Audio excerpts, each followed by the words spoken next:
الله وبركاته.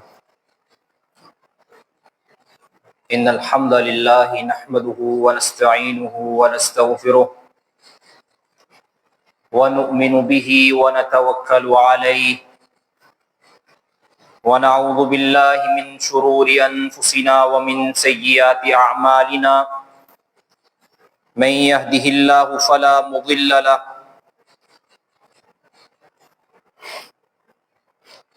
ومن يضلل فلا هادي له. أشهد أن لا إله إلا الله وحده لا شريك له وأشهد أن محمدا عبده ورسوله. اللهم صل على محمد وعلى آل محمد كما صليت على إبراهيم وعلى آل إبراهيم إنك حميد مجيد. اللهم بارك على محمد وعلى آل محمد كما باركت على إبراهيم وعلى آل إبراهيم إنك حميد مجيد. أعوذ بالله السميع العليم من الشيطان الرجيم من همزه ونفخه ونفثه.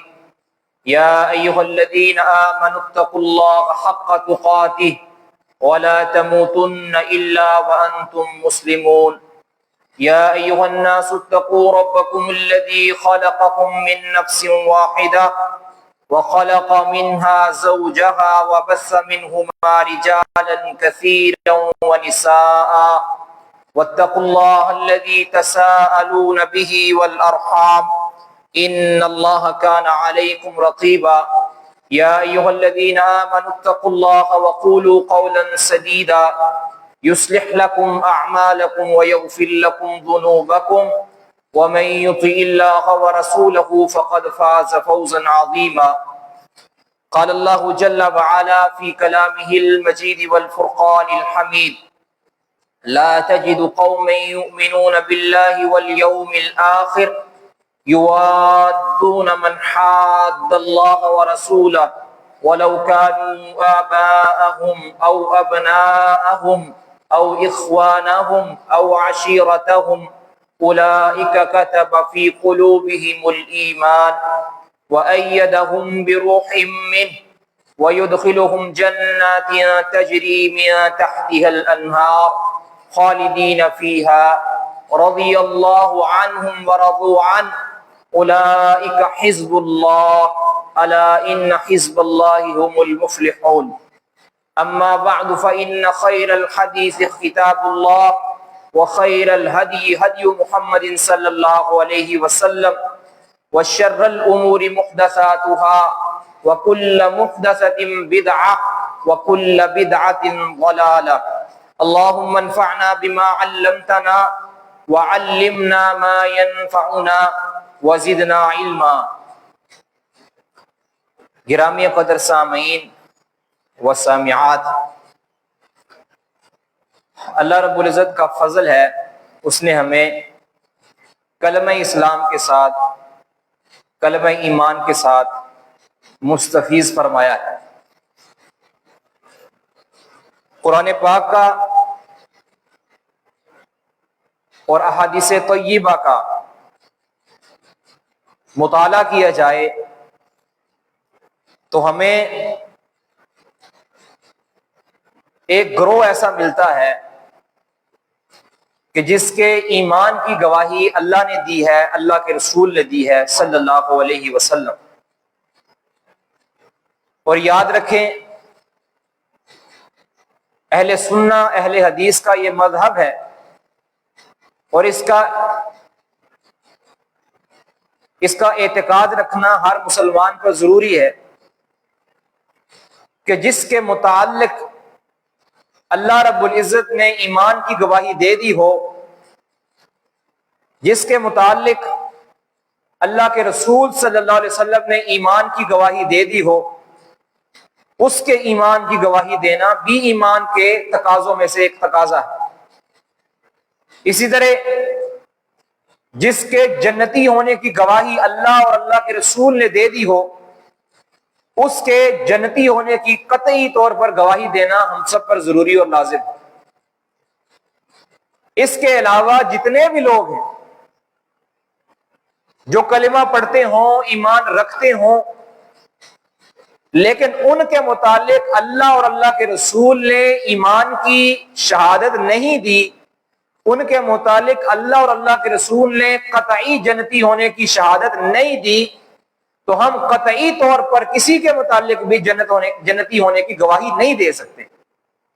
ہاں حسن ظن رکھ سکتے ہیں کہ انشاءاللہ یہ بندہ ایمان پر رہا ہے، انشاءاللہ یہ مومن ہوگا اور اللہ کے ہاں یہ جنتی ہوگا، لیکن واحد یہ گروہ صحابہ کا گروہ ہے کہ جن کے ایمان کی گواہی اللہ نے دی ہے، جن کے ایمان کی شہادت اللہ نے دی ہے، اور جن کے جنتی ہونے کی گارنٹی اللہ اور اللہ کے رسول نے دی۔ تو ان کے متعلق ہمیں یہی عقیدہ رکھنا چاہیے۔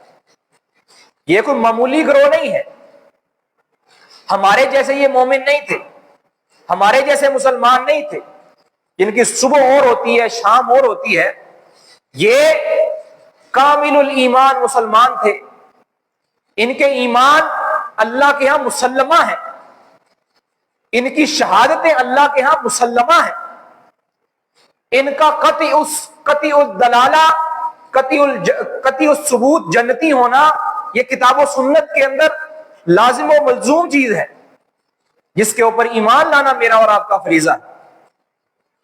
اللہ رب العزت نے اس گروہ کو منتخب کیا، پورے قرآن و سنت کے نصوص کا خلاصہ سیدنا عبداللہ بن مسعود رضی اللہ تعالیٰ عنہ نے اپنے اس فرمان کے اندر پیش کر دیا۔ مسند احمد کے اندر صحیح سند کے ساتھ سیدنا عبداللہ بن مسعود فرماتے ہیں، ان اللہ نظر فی قلوب العباد، اللہ رب العزت نے اپنے بندوں کے دلوں کو جھانکا، ان کو بغور دیکھا، فوجد قلب محمد خیر قلوب العباد، تو اللہ رب العزت نے اپنے بندوں میں سب سے متقی دل، سب سے پاکیزہ دل، سب سے بہترین دل اگر کوئی پایا ہے تو وہ محمد کریم صلی اللہ علیہ وسلم کا پایا۔ فاصطفاہ لنفسہ فابتعثہ برسالتہ، جب اللہ رب العزت نے دیکھا کہ محمد کریم صلی اللہ علیہ وسلم کا دل سب سے بہترین دل ہے، تو اللہ رب العزت نے نبی صلی اللہ علیہ وسلم کو اپنے لیے خاص طور پر منتخب کر دیا، خاص طور پر چن لیا، اور محمد صلی اللہ علیہ وسلم کو اپنی رسالت کے لیے، اپنے پیغام کو پہنچانے کے لیے اللہ رب العزت نے مبعوث فرما دیا۔ یہ انتخاب صرف محمد صلی اللہ علیہ وسلم کا انتخاب نہیں ہوا، اس امت کے اندر سیدنا عبداللہ بن مسعود مزید فرماتے ہیں، سب فرمایا پھر اس کے بعد ثم نظر فی قلوب العباد بعد قلب محمد صلی اللہ علیہ وسلم، محمد صلی اللہ علیہ وسلم کے دل کو چننے کے بعد، آپ صلی اللہ علیہ وسلم کا انتخاب کرنے کے بعد، اللہ رب العزت نے دوبارہ اپنے بندوں کے دلوں کے اندر جھانکا، فوجد قلوب اصحابہ خیر قلوب العباد، پھر محمد صلی اللہ علیہ وسلم کے ساتھیوں کے دلوں کو سب سے بہترین دل پایا، سب سے بہترین دل، جس کے اندر سب سے زیادہ ایمان ہو، سب سے زیادہ خشیت ہو، سب سے زیادہ اللہ کا ڈر ہو، آخرت کی فکر ہو، آخرت کی سوجھ بوجھ ہو، دنیا سے بے رغبتی ہو۔ جو دل اللہ رب العزت کو مطلوب و مقصود ہے، وہ دل اگر اس پیمانے پر پورا اترنے والے دل ہیں تو وہ محمد صلی اللہ علیہ وسلم کے صحابہ کے دل۔ تو فرمایا اللہ رب العزت نے جب محمد صلی اللہ علیہ وسلم کے بعد صحابہ کے دلوں کو سب سے بہترین پایا تو فَجَعَلَهُمْ وُزَرَاءَ نَبِيِّهِ، تو پھر اللہ رب العزت نے ان کو نبی صلی اللہ علیہ وسلم کے وزیر و مشیر اور معاون بنا دی۔ يُقَاتِلُونَ عَلَى دِينِهِ، اور ان کو فریضہ کیا سونپا کہ وہ اللہ کے دین کی خاطر لوگوں سے جھگڑ پڑتے ہیں، لوگوں سے لڑ پڑتے ہیں، اپنی جانیں لٹا دیتے ہیں، اپنے مال نشاور کر دیتے ہیں۔ یہ فریضہ دیا ہے اللہ رب العزت نے اصحاب محمد۔ یہ جو چنیدہ لوگ ہیں، یہ منتخب جو ہستیاں ہیں، یہ جو پاکیزہ ہستیاں ہیں، یہ کوئی معمولی نہیں، ان کے ایمان کی گواہیاں دی گئی، ان کے ایمان کو ہمارے لیے معیار بنایا گیا۔ فَإِنْ آمَنُوا بِمِثْلِ مَا آمَنْتُمْ بِهِ فَقَدْ اهْتَدَوْا، ہدایت چاہیے تو محمد صلی اللہ علیہ وسلم کے صحابہ کو لے کر آؤ، اپنے ایمان کے اندر اپنے اسلام کو ثابت کرنا ہے، اصحاب محمد جیسا ایمان اسلام چاہیے۔ اللہ رب العزت نے فرمایا ہے، اس کرو کا بیان کیا سورۃ مجادلہ کے آخر کے اندر، فرمایا اے پیغمبر آپ ذرا غور کیجئے، آپ کے سامعین کے اندر لا تجد قوم یؤمنون باللہ والیوم الآخر، جو آپ پر ایمان لاتے ہیں، اللہ پر ایمان لاتے ہیں، آخرت پر ایمان لاتے ہیں، ان میں آپ کو فرد واحد بھی ایسا نہیں ملے گا یوادون من حاد اللہ ورسولہ، جو آپ کے اور میرے دشمنوں کے ساتھ محبت کرتا ہو۔ یہ ایمان کا معیار ہے، یہ ایمان کا معیار ہے کہ جو آپ پر ایمان لاتا ہو، اللہ پر ایمان لاتا ہو، آخرت پر ایمان لاتا ہو، اور ان کی گواہی آپ نے یا میں نے دے دی ہو، اس کا ایمان ثابت ہو چکا ہو، اس ایمان لانے کے بعد پھر اس کے سینے کے اندر آپ کے دشمن اور میرے دشمن کے متعلق کبھی بھی نرم گوشہ ہو ہی نہیں سکتا۔ وہ ایک غیرت مند مومن ہوتا ہے، اور صحابہ کا یہ معیار تھا، فرمایا وہ کبھی بھی کسی بھی دشمن اسلام کے ساتھ، دشمن الہی کے ساتھ، دشمن محمد صلی اللہ علیہ وسلم کے ساتھ کبھی محبت نہیں کر سکتے، خواہ وَلَوْ كَانُوا آبَاءَهُمْ أَوْ أَبْنَاءَهُمْ أَوْ إِخْوَانَهُمْ أَوْ عَشِيرَتَهُمْ، چاہے وہ پھر دشمن ان کے اپنے آباء و اجداد کیوں نہ ہو، اس کا باپ ہو، اس کا دادا ہو، اس کا پردادا ہو، جب وہ اللہ اور اللہ کے رسول کا دشمن ہے، اپنی رشتہ داریوں کو وہ پیچھے رکھتے ہیں، پھر وہ اپنے اس دشمن کو، اپنے اللہ کے دشمن کو، اپنے رسول کے دشمن کو وہ اپنا دشمن سمجھتے ہیں۔ وَلَوْ كَانُوا آبَاءَهُمْ أَوْ أَبْنَاءَهُمْ أَوْ إِخْوَانَهُمْ، پھر وہ نہیں دیکھتے اس کا تعلق نسبی رشتہ داری اس کے ساتھ باپ کی ہے یا دادا کی ہے، یا وہ اس کے بیٹے ہو، اس کے آل اولاد ہو، پوتا ہو، پوتیاں ہو، نہیں دیکھتے، چاہے وہ ان کے بھائی کیوں نہ ہو، چاہے ان کے قریبی رشتہ دار کیوں نہ ہو، وہ اپنی نسبی دنیاوی رشتہ داریوں کو بالائے طاق رکھتے ہوئے نبی کے دشمن کو اپنا دشمن سمجھتے ہیں اور نبی کے دوست کو اپنا دوست سمجھتے ہیں۔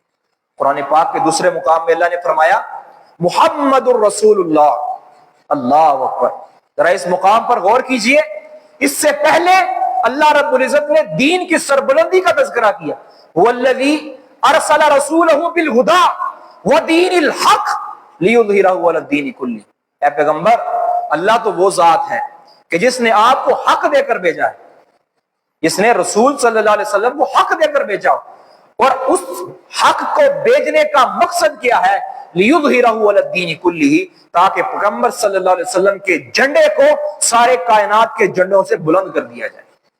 اب یہ بلندی کیسے ملی؟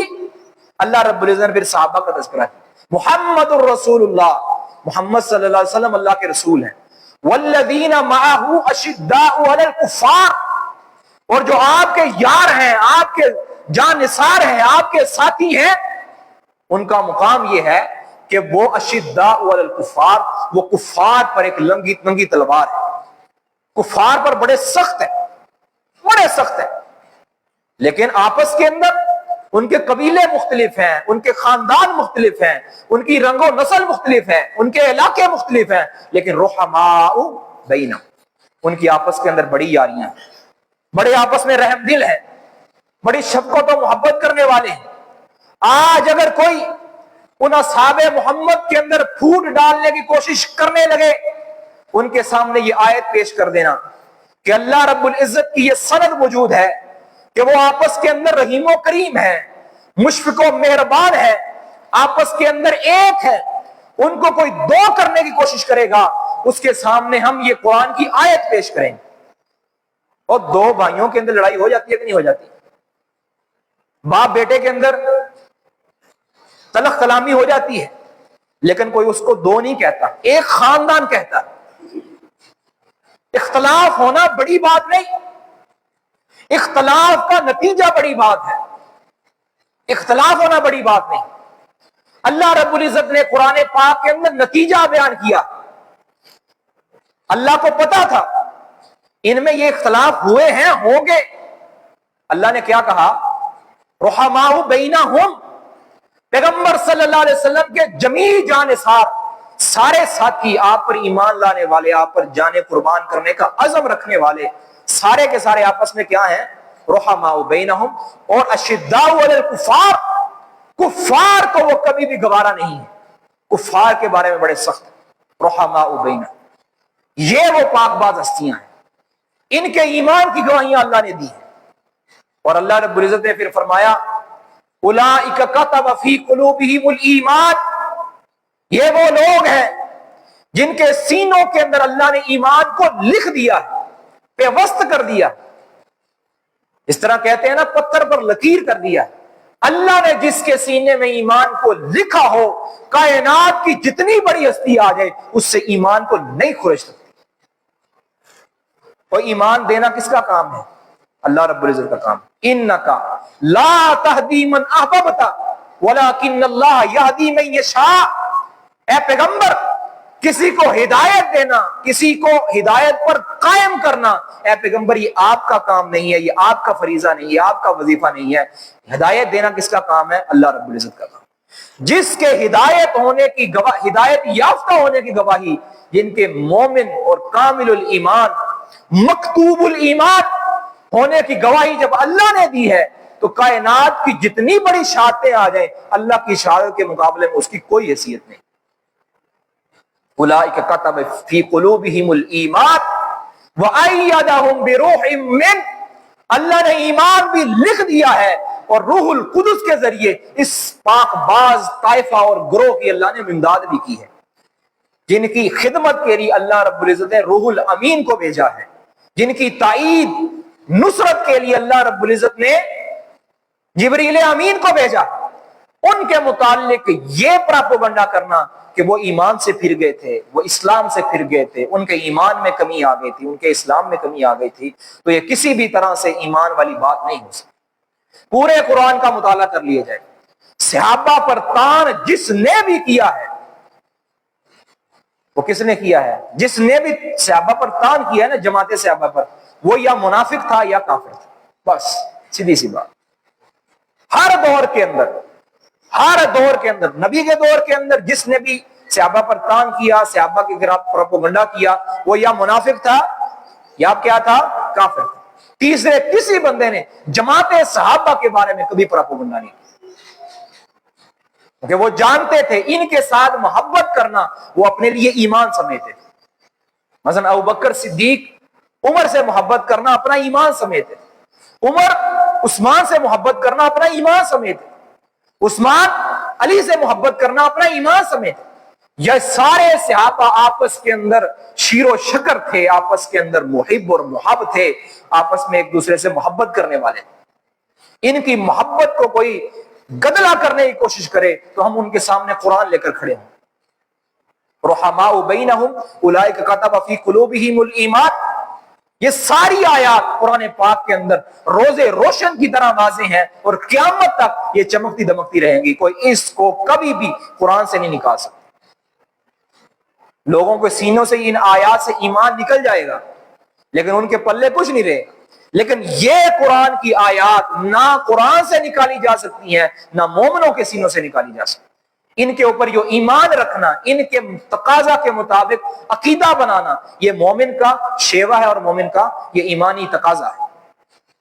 اللہ رب العزت نے مزید فرمایا اولئک حزب اللہ الا ان حزب اللہ هم المفلحون، یہ گروہ جن کے ایمان کی گواہی اللہ نے دی، جو دشمنوں کے خلاف سخت ہیں، جو آپس میں رحم دل ہیں، جن کے سینوں میں اللہ نے ایمان لکھ دیا ہے، جن کو جبریل امین کی تائید حاصل ہے، جن سے اللہ رب العزت نے اپنے راضی ہونے کا اعلان کیا ہے، یہ سارے کے سارے گروہوں کو اللہ رب العزت نے فرمایا اولئک حزب اللہ، یہ میرا لشکر ہے۔ بس بات ختم، یہ میرا لشکر ہے، یہ میری جماعت ہے۔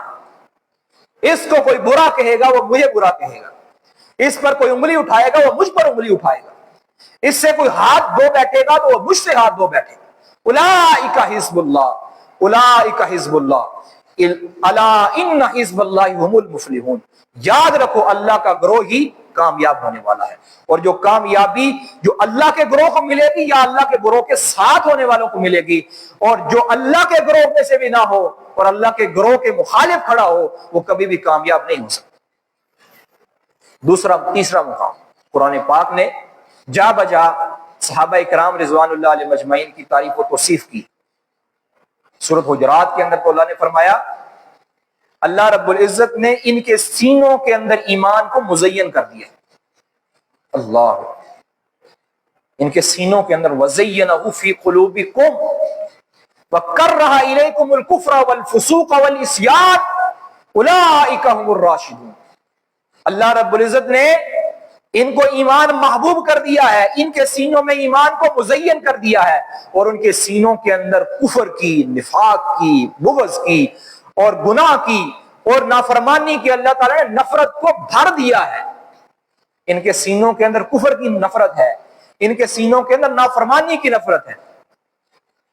اور جو بندہ گناہ سے نفرت کرنے لگ جائے، بتاؤ وہ گناہ کرے گا؟ گناہ کو گناہ سمجھ کے کرے گا؟ جس کے سینے میں اللہ نے ایمان کو نکھار کر، مزین کر کے، گلدستہ بنا کر پیش کر دیا ہو، اس کے سینے سے ایمان کو کوئی چھین سکتا ہے؟ اولئک هم الراشدون. اللہ نے فرمایا یہ ہدایت یافتہ. بتاؤ کس کی مانو؟ اللہ کی مانو یا دوسروں کی مانو؟ اللہ کی مانی جائے یا اس کی مانی جائے کہ جس کے اپنے ایمان کے اندر شک ہے؟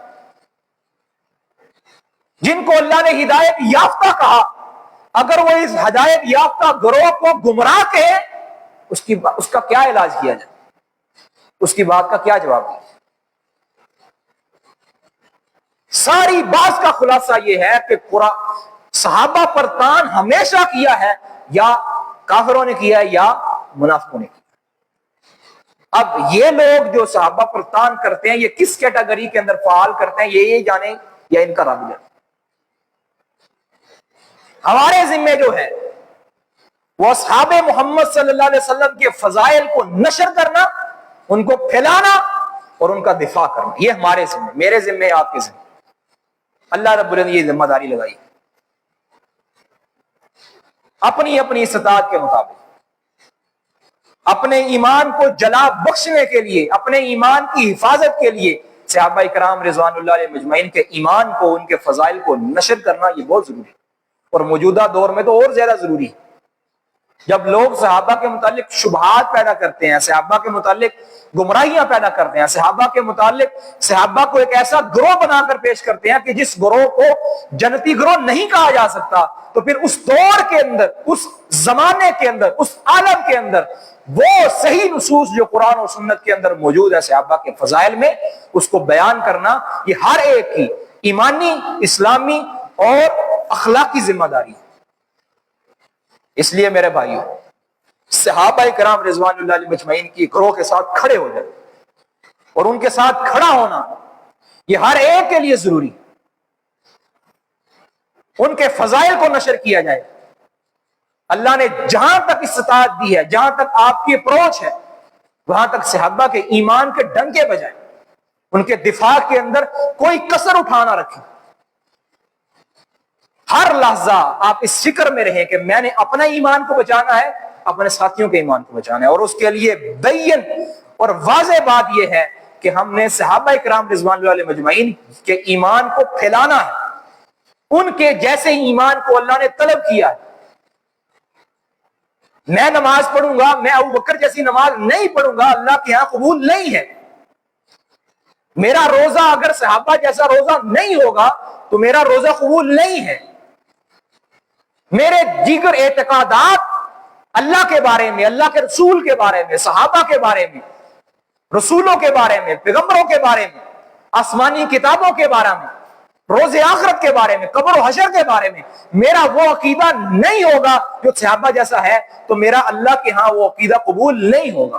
فَإِنْ آمَنُوا بِمِثْلِ مَا آمَنْتُمْ بِهِ فَقَدِ اهْتَدَوْا. ہدایت چاہیے، کامیابی چاہیے، کامرانی چاہیے، مقبولیت چاہیے، تو صحابہ جیسا چاہیے. صحابہ نے جو قرآن کے بارے میں عقیدہ رکھا، میرا وہ عقیدہ ہونا چاہیے. صحابہ نے جو اللہ کے رسول کے بارے میں عقیدہ رکھا، وہ میرا عقیدہ ہونا چاہیے. اگر اس عقیدے سے ہٹ کر میں نے عقیدہ اپنایا تو پھر میرا ایمان گیا.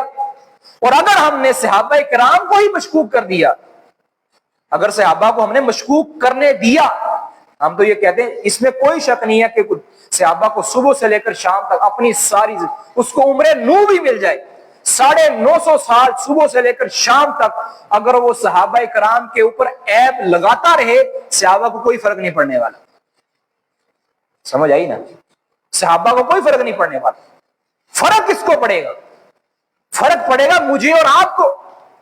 بس صحابہ کو اگر ہم نے تسلیم کر لیا، ناؤز باللہ وہ مطعون لوگ تھے، برے لوگ تھے، ناؤز باللہ وہ مشکوک لوگ تھے، وہ دنیا دار تھے. اگر ہم نے یہ مان لیا تو بتاؤ اس قرآن کے اوپر ہم ایمان کس طرح لے کر آئیں؟ میں تو اس شخص، اس رپورٹر کی بات کو تسلیم کرنے کے لیے تیار نہیں جس کے متعلق مجھے پتا چل جائے کہ یہ جھوٹی رپورٹنگ کرتا ہے. میں تو اس ٹی وی چینل کے پروگرام کو سننا گوارا نہیں کرتا کہ جس ٹی وی چینل کے اینکر کے متعلق مجھے پتا چل جائے کہ یہ جھوٹا آدمی ہے یا کسی کا یہ سرکاری ملازم ہے. میں اس کی بات تسلیم کرنے کے لیے تیار نہیں ہوں. اگر میں صحابہ کو یہ برا سمجھنے لگ جاؤں، نعوذ باللہ من ذالک، اللہ تعالیٰ اس دن سے پہلے مجھے موت دے دے. اگر صحابہ کو میں برا کرنے لگ جاؤں، برا سمجھنے لگ جاؤں، تو پھر اس قرآن پر میں ایمان کیسے رکھ سکتا ہوں؟ اس لیے اگر ہم نے قرآن بچانا ہے، اگر ہم نے اللہ کے رسول کا فرمان بچانا ہے، اپنا دین بچانا ہے، تو صحابہ کا دفاع ضروری ہے. صحابہ کا دفاع ہم نہیں کریں گے، صحابہ کو پھر یاد رکھیں کہ ہم تو شاید بچ جائیں اس صحابہ پر تان کرنے سے، ہماری اگلی نسلوں کو صحابہ کا پتہ بھی نہیں ہوگا. صحابہ کو پتہ نہیں ہوگا. ان کو کیسے پتا چلے گا کہ ابو بکر کی صداقت کیا ہے، عمر کی عدالت کیا ہے، عثمان کی سخاوت کیا ہے، علی کی شجاعت کیا ہے؟ ان کو کیسے پتا چلے گا؟ صحابہ کا ایمان ان کے پاس ہوگا ہی نہیں. تو اس لیے ضروری ہے میرے بھائی، اپنی نسلوں کی حفاظت کے لیے، اپنے نسلوں کو بچانے کے لیے، اپنے اولادوں کے ایمان کو بچانے کے لیے، اپنے آپ کو مسلمان رکھنے کے لیے یہ ضروری ہے کہ صحابہ کے فضائل کو، صحابہ کے دفاع کو عام کیا جائے. اسی پر ہم اکتفا کرتے ہیں. اللہ تعالیٰ سے دعا ہے اللہ تعالیٰ ہمیں صحابہ جیسا ایمان عطا فرمائے. اور آخری بات ہے میرے بھائیوں کہ صحابہ کے دفاع کی مختلف صورتیں ہو سکتی ہیں. اگر آپ کو اللہ تعالیٰ نے قوت گویائی دی ہے، آپ کو بولنے کی اللہ نے ہمت اور توفیق دی ہے، تو اس صحابہ کے فضائل کو بیان کیا جائے. اور اللہ نے آپ کو اگر لکھنے کی طاقت دی ہے تو صحابہ کے فضائل کو لکھا جائے، ان کو سوشل میڈیا کے سپرد کیا جائے. اگر اللہ نے آپ کو مال دیا ہے، صحابہ کے دفاع کے اوپر ہونے والا جو کام ہے اس کی سرپرستی کیجیے. اور اپنے بچوں کے نام، اپنی بچیوں کے نام صحابہ اور صحابیات کے نام پر رکھیے. اپنے مکانوں کے نام، اپنے بنگلوں کے نام صحابہ کے ناموں پر رکھیے. اپنی دکانوں اور چوکوں چوراہوں کے نام صحابہ کے ناموں پر رکھیے. جب صحابہ کا نام اجاگر ہوگا تو انشاءاللہ آپ دیکھ لیں اصحاب محمد صلی اللہ علیہ وسلم کے اندر بھی کوئی کسی مسجد کا نام کسی صحابی کے نام پر ہے، کسی محلے کا نام صحابی کے نام پر ہے. یہ ہوتا تھا. تو آپ بھی اس چیز کو نشر کیجئے. اور ہر وہ شخص جو آپ سمجھتے ہیں آپ کو صحابہ سے دور کرنے کا باعث بن سکتا ہے، صحابہ سے متنفر کرنے کا باعث بن سکتا ہے، اس سے کٹ آف ہو جائے، اس سے بائیکاٹ کر دیجیے.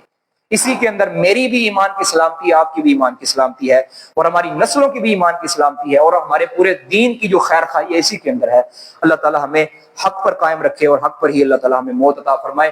صحابہ اکرام رضوان اللہ علیہ مجمعین کے درجات کو بلند فرمائے اور اللہ تعالی ہمیں ان کا ساتھ نصیب فرمائے. مرتے دم تک ان کی محبت پر اللہ تعالی زندہ رکھے اور اسی پر موت عطا فرمائے.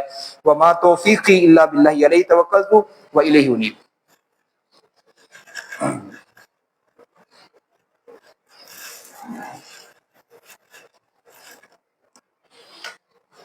ان الحمد لله نحمده ونستعينه ونستغفره ونؤمن به ونتوكل عليه ونعوذ بالله من شرور انفسنا ومن سيئات اعمالنا.